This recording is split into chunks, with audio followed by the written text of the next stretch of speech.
Okay. Hi everybody, this is Bob Mercier. I'm in Green Bay, Wisconsin. It's February 1st, 2014, and I'm with a guest of mine, Jerry Gardner from Pere, Wisconsin. How you doing, Bob? I'm good, Jay. The reason that you're here today is I'm teaching a second seminar for you. I mean, you've been here once before in Green Bay, and you learned how to use the Dominance is Everything scrape system, and at which time you took it home, and I was wondering, did you use it as directed or did you modify it?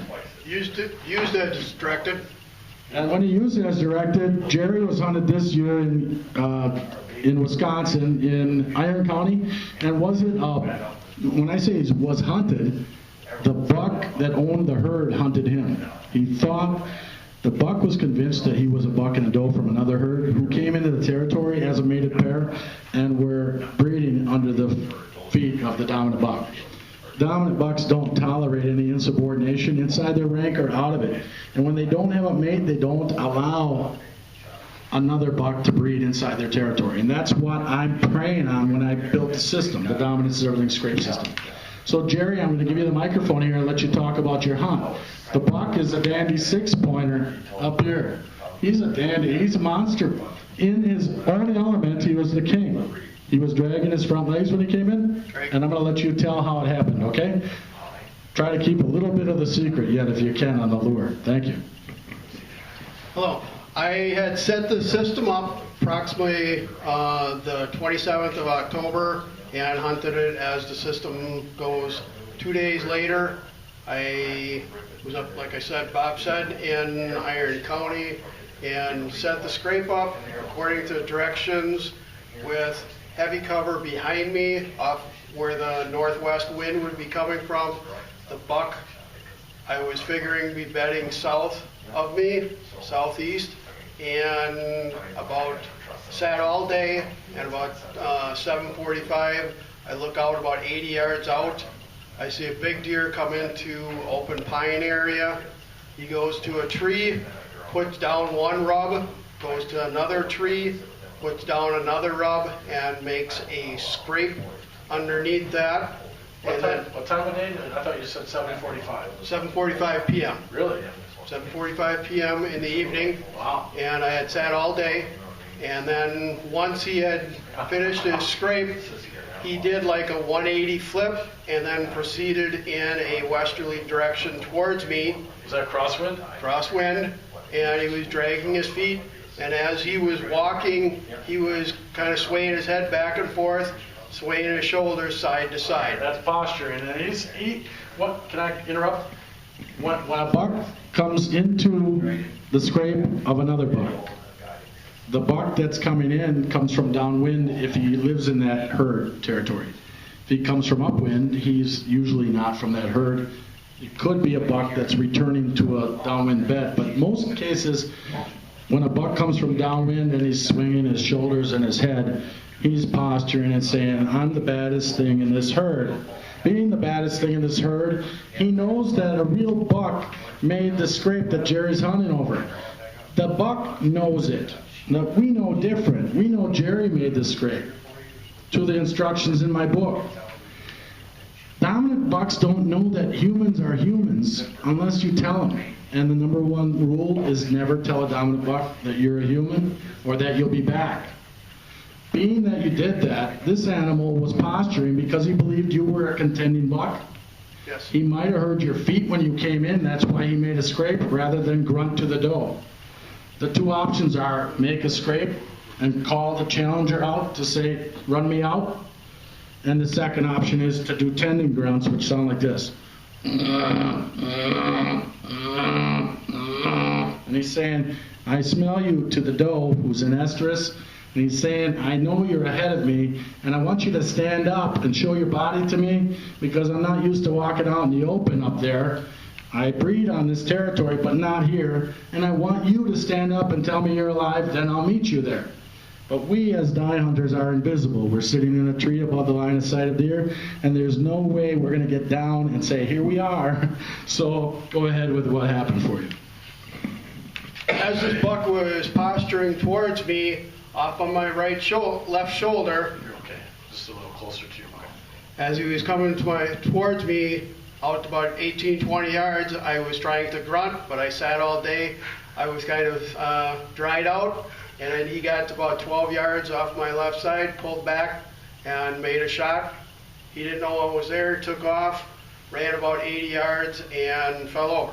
How heavy was he? Came back the next day, we recovered him, and a couple people were with me, and one of the guys says, "Holy shit, is that a big deer?" But he's only got 6 points, and we dragged him out. He was scored or weighted the following day at 225 pounds, dressed out, so That's pretty probably awesome. pushing 260 to 270 live weight. That's pretty awesome. You know what? I'll make a comment. Dominant bucks rub trees. Pecking order bucks rub trees in subordination, only to start trouble or to threaten another buck. But the dominant buck owns the trees, so after a pecking order buck rubs a tree, the dominant buck rubs his rack over it to say, "I own it." So when you see a shredded rub, and then later on in the year it turns smooth, it's because the dominant buck smelled the scent of another buck on the shredded rub, which is how rubs start. They're first made shredded. When that shredded rub gets smoothed out, the king owns it. And now he meets his does and his bucks there, and they patrol the area to keep out intruders. I learned all of this when I studied deer back in the early 90s. I filmed deer in the wild, and I learned I can walk up close to deer within 15 yards and they don't know I'm a human. I'm going to be proving that on YouTube with small videos that I make all year round this calendar year. And through the speaking of the testimonials of the people that have killed deer with my system, and other people that have read the book, hunted with it and not killed anything, but chose not to, or maybe just missed their shot. I'm all about believing, and I believe that if you can tell a dominant buck that you're a buck and a doe, and he believes it, there's no reason on this earth that you should ever hunt traditionally again. Correct. If you want a big buck and he believes that you're a buck and he's willing to come to you to fight you, then there's nothing more to want. Are you right? That's correct. And Go ahead. I guess in northern Wisconsin, where I hunt, very few deer, and trying to get that 3-year-old, 4-year-old, 5-year-old takes a lot of patience and scouting. And using this system, I believe, increases your opportunity and chances tenfold. Well, thank you, Jerry. I appreciate you coming here today. I appreciate to see your animal. He's an awesome buck. And I'm going to get choked up, guys, just because, 10 years ago, I had a secret system and I wasn't sharing it. Actually, 12 years ago, maybe even 14.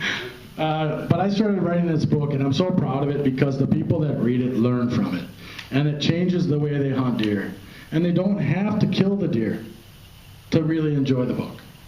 And everything in it, no one in the world's ever written before, and except for 2 sentences: deer are colorblind and does go in estrus. The rest of the 400 pages are my own, and I want to share with you, and I'm going to be writing other books in the future. So please, if you're interested in becoming a die hunter and having big bucks come seek you out rather than you having to go through the hardship of leasing property or paying a guide or going out of state to try to find a big buck. Big bucks are in every herd. If people tell you that they're not, they're wrong. And I'm willing to teach you how to understand it and find them on your own property. The whole bottom line is it's not very expensive. It's for $35.99 plus tax and shipping and handling. Go to dominanceeverything.com. And my phone number is 262-719-2743. And I do guide people in Wisconsin in 2014 in the fall, and I do teach private lessons. I'm teaching through May 2nd this year. And in the summertime, I'll teach classes all across the United States to groups of 20 or more people. And if you are interested in getting training, like these gentlemen, then you can call me, and I'll get your name on a list. And when I can get 20 more people, or if you can get a group of people together, I'll come to your city and I'll teach it to you. Thank you very much, Jerry, and God bless you, man. Thank you. God bless you.